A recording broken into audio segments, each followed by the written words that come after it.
อย่าให้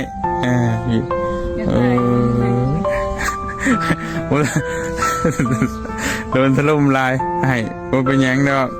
พี่น้องไงเคยเจอเรื่องใหญ่ขนาดนี้อ๋อบ่เคยเจอเรื่องใหญ่ขนาดนี้ในชีวิตที่ว่าโดนถล่มลายเห็นบ่ก็บ่เป็นหยังให้ทั้งเอื้อยทั้งน้องความรู้สึกมันเป็นใดที่เขาเจอถล่มแบบหนักๆแบบนี้นะอธิบายบ่ออกเลยหลายอย่างที่แบบของในเรื่องโซเชียลเพิ่นเว้ากันนะหลายอย่างคนใดก็บ่มันกดดันเนาะทั้งที่บ่แม่นมันบ่เป็นความจริงแต่ว่ามันกดดันแต่เฮาผมบอกนี่น้องเพิ่นว่ามาจากใจได้พี่น้องเนาะพากันโดยเพราะว่าเรื่องที่ว่าน้องเพิ่นนี่ก็เจอลุ่มตีมานี่ซ้ำมาหอบหนึ่งแล้วแต่มาเจอหอบซ้ำที่สองหอบดราม่าหอบนี่อีกอะมันก็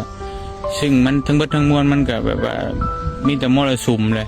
ทั้งที่น้องเพิ่นก็บ่ได้เป็นแบบนั้นแต่น้องเพิ่นก็ได้แบบ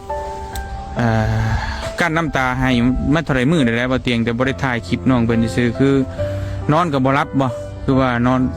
2 มื้อผู้ว่านอนบ่หลับจักมื้อหลายมือเติบอยู่เนาะพี่น้องเอาบ่เป็นหยังเนาะก็หวังว่า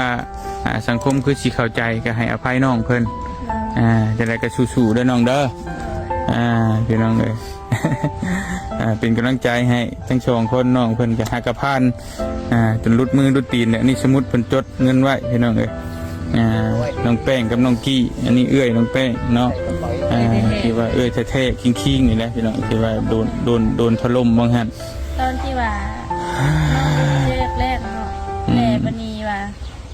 ตอนที่ว่าเจอแล้วเป็นยังคือบ่เห็นหน้าแม่นเอื้อยเพิ่นลบกล้องบ่แม่นนะเห็นน้องได้เงินแหละโผล่มาแบบนี้บ่แม่นอันนี้แม่นเรื่องเข้าใจผิดเลยบ่เตียงก็เห็นอยู่พี่น้องในจุดนี้ก็คือ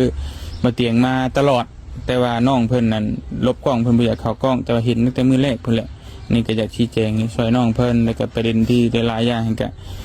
ได้ชี้แจงไปแล้วเนาะในคลิปเต็มเดี๋ยวไปเบิ่งในช่อง YouTube บ่เตียงเอาลงให้พี่ให้น้องเบิ่งเด้อคลิปเต็มน้องเพิ่นได้ชี้แจงไปแล้วคืออันนี้ก็อยากให้ความเป็นธรรมทั้งน้องเพิ่นนะตอนนี้ก็โดนถล่มลายเพราะว่าทั้งน้องแป้งเองก็หากเจอสิ่งที่เลวร้ายที่สุดในชีวิตก็คือลุมตีหากมักคล้ายๆเนแบบว่าหากยิ้มได้เนค่ะว่า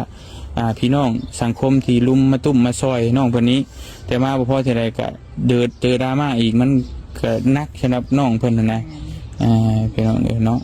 อาจจะได้ก็สู้ๆได้น้องเด้อสู้ๆ